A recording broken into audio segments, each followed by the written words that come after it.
Los amigos, el acontecimiento del día, no hay duda ninguna, fue la recepción que le hizo el Congreso de los Estados Unidos al presidente de Ucrania, al señor Zelensky.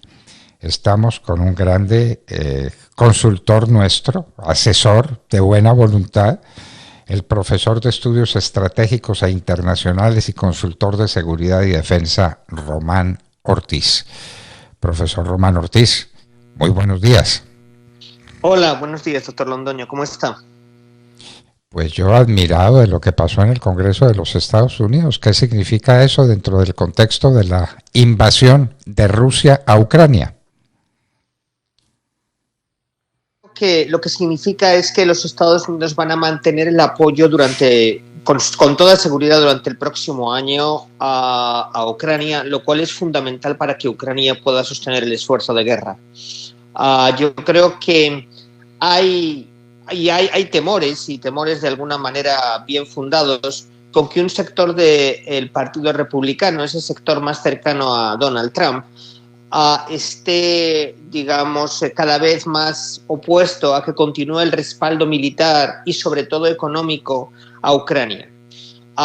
Como usted sabe, ese sector es un sector básicamente aislacionista, una posición que tiene una larga historia en la política norteamericana, y se opone a gastar dinero del contribuyente norteamericano en el respaldo de actividades en el exterior y particularmente en Europa.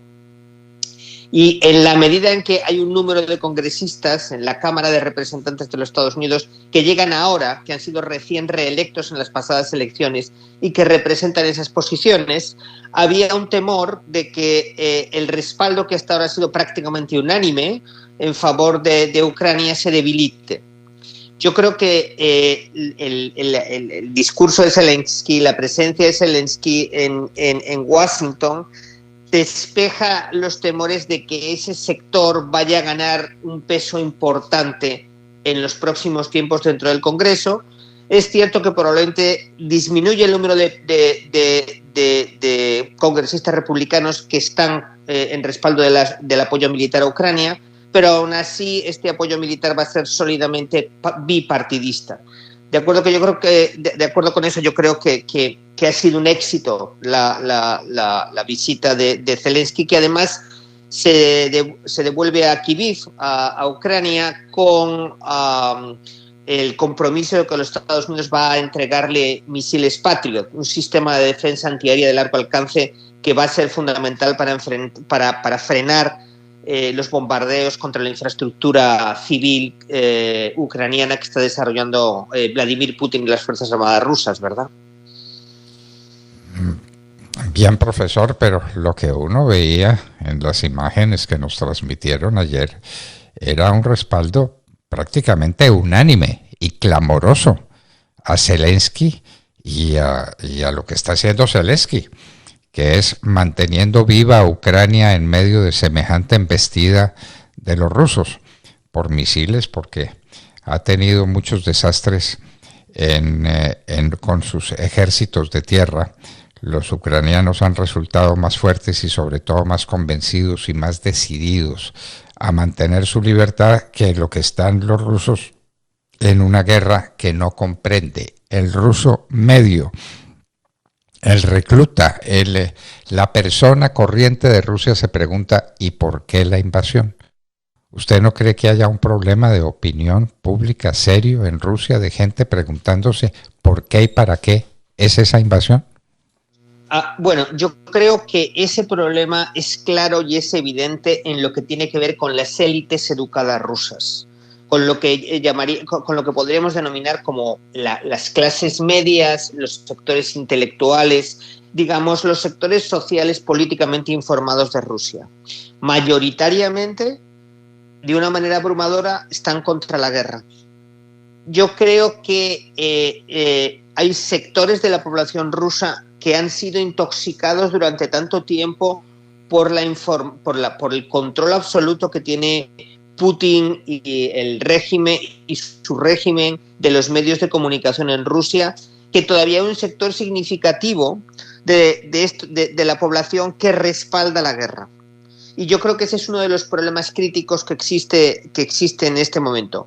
Ciertamente hay miles y miles de jóvenes educados que forman parte de una Rusia más moderna, que se oponen a la guerra y que de hecho han salido del país huyendo de la conscripción, del reclutamiento que ha lanzado el gobierno ruso. Pero hay todavía sectores muy importantes de la población menos educado, más en las zonas rurales o en ciudades pequeñas, que mantienen un apoyo al régimen y de alguna manera han terminado creyéndose las mentiras que está diciendo sobre la guerra. Y ese es un punto clave porque es lo que explica de alguna manera la capacidad que tiene Putin para sostenerse en el poder y sostener todavía la guerra. Entonces esa brecha entre opinión pública educada por un lado y la masa de población de ciudades pequeñas y áreas rurales, digamos el respaldo que la capacidad que tiene todavía Putin para sostener el esfuerzo militar, ¿verdad? ¿Hay alguna medida, siquiera alguna aproximación a los efectos que ha tenido lo que llaman la guerra o la invasión a Ucrania en la vida común de los rusos? ¿Han tenido privaciones? ¿Se han sentido o menos ricos o más pobres? ¿Han tenido dificultades para sobrevivir en medio de una guerra tan absurda? ¿Qué se sabe sobre el particular? ¿Cuál es la situación del ruso medio, del ruso, de la gente en Rusia con respecto a esta invasión de la que no van a sacar nada? De ahí no se van a enriquecer, eso no los va a mejorar, pero sí los puede estar dañando. ¿Qué se sabe sobre eso, sobre la reacción normal, que sería normal del pueblo ruso en frente de esta invasión? Mire, la economía rusa está sintiendo cada vez de una manera más efectiva las sanciones internacionales. Hay sectores de la economía rusa que están progresivamente paralizándose. Hay unos sectores muy importantes digamos, asociados con puestos de trabajo de trabajadores especializados o de sectores, digamos, profesionales que están siendo dañados. Pero otra vez un poco el escenario es el mismo que le mencionaba cuando hablaba del respaldo social o no a Vladimir Putin. Los sectores que tienen acceso a una economía más globalizada, que tanto como empleados de esa economía como también como consumidores de bienes que provienen del exterior, han sentido muy rápidamente las sanciones. Los sectores sociales que están en una economía o, por un lado, más local, más nacional, menos globalizada, o por otra parte, que están asociados a sectores como el sector extractivo, que es crítico para la economía rusa, petróleo, gas, minerales, etcétera, están sufriendo menos el impacto en el corto plazo. A medida que pasa el tiempo, la economía se va a estancar todavía más, va a decrecer y el efecto va a ser más contundente. Pero en este momento las sanciones están teniendo un efecto más progresivo que el de un choque. Entonces eso está dañando la vida de muchos rusos, sin lugar a dudas, pero no está provocando el shock que cuando inicialmente se diseñaron las sanciones se esperaban que tuviese. Tenga en cuenta que Rusia sigue vendiendo sobre todo productos, como decía, del sector primario, energía, minerales, etcétera, a muchos países del mundo, empezando por la República Popular China, ¿verdad? Y países europeos que todavía reciben parte de su energía de procedencia rusa.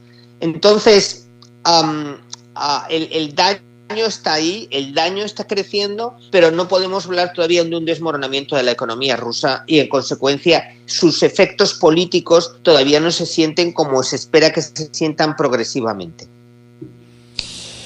Bueno, profesor, y uno se pregunta qué ha pasado con las amenazas de Rusia para suspender los envíos a Europa de su gas, de lo que necesita Europa para sobrevivir en este invierno, que ya empezó, por lo menos en el hemisferio norte de América, en los Estados Unidos, con unas tormentas gigantescas.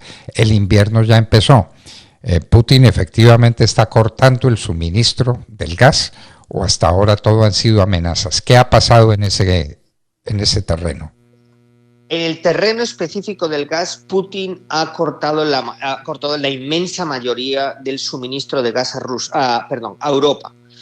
Eso sin lugar a dudas, y eso está generando muchísimo estrés en la capacidad europea para sostener no solamente el consumo doméstico, el consumo de los ciudadanos, sino también el de la industria. Lo que pasa es que Europa ha tenido, por otra parte, tiempo suficiente para buscar fuentes alternativas, y los Estados Unidos han creado, digamos, una línea de suministro especial que les ha permitido sostener o, digamos, llenar sus depósitos de gas para este invierno. En ese sentido, Europa está razonablemente bien equipada para sostenerse en los próximos meses. Lo que parece más difícil es lo que va a pasar si tiene que repetir este ejercicio el próximo año. ¿Y por qué? Es decir, si la guerra se prolonga tanto que hay otro invierno más que pasar en estas condiciones. ¿Y cuáles son las razones para ello? Las razones para ellos es que este año, el año que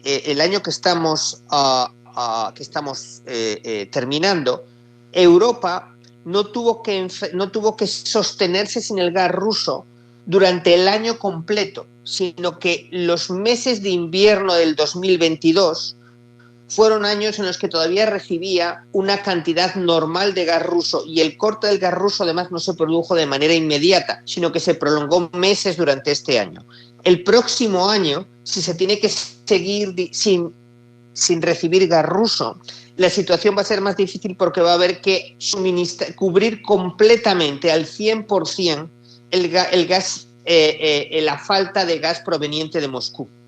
Entonces, durante los próximos meses es posible que Europa pueda gestionar la carencia del gas ruso. Más adelante la situación es más difícil, ¿verdad? Entre otras cosas, además, porque algunos países claves de Europa o tenían una dependencia inmensa del gas ruso, y ese es el caso de Alemania, o tenían una dependencia más pequeña, pero tomaron una serie de medidas de carácter energético, inspiradas un poco por planteamientos de carácter medioambiental, por ejemplo, el cierre de las centrales nucleares francesas, que ahora les crea un déficit de energía muy importante, como le digo, no de manera inmediata, pero sí a lo largo del año 2023.